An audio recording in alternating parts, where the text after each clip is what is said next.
dịka mmemme nhọpụta ịzọkwa gọvanọ na-akpụdebe nso ndị ụlọ ọrụ INEC na-achọ njikọta aka ọnụ nyere ndị otu dị iche iche ka ya na ndị National Orientation Agency iji wee hụ na enyere nkụzi kara aka gbanyere ịtụ vootu nakwazi ịchịkọba ndị mmadụ maka atụm vootu n'oge ya bụ nhọpụta iji wee gosi ya bụ njikọta aka ọnụ a.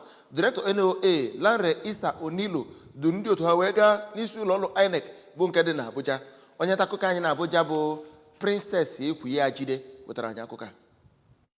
Onyeisi INEC Ọkammụta Mahmood Yakubu kwuru na mmekọrịta dị nnọọ oke mkpa n'ihi na NOA nwere ike iru ndị mmadụ n'obodo dị iche iche karịsịa ndị ntorobịa, ụmụ nwanyị na ndị nwere ọrụsị. O kwukwara na ndebanye aha ndị ntuliaka ga-amalite n'ala Naịjirịa dum n'oge na-adịghị anya. A ga-amalite ndeba aha n'ịntanetị ma ọnwa Ọgọst dị na mkpụrụ ụbọchị 18 ebe ndebanye aha nke a na-ahụ ahụ ga-amalite ma Ọgọst dị na 25 n'afọ 2025. N'aka nke ya ka DG NOA Lanre Isa Onilo kwadoro mmekọrịta ma kwuo n'oge eruola ka enyocha ma mee ka mmụta banyere ọchịchị mmadụ n'ime obodo dị iche iche sie ike n'ihi na ndị mmadụ ga-amata ihe ọchịchị pụtara na ọrụ ha n'ime ya. Ụlọ ọrụ abụọ a kwupụtara na ha dị njikere ịkwalite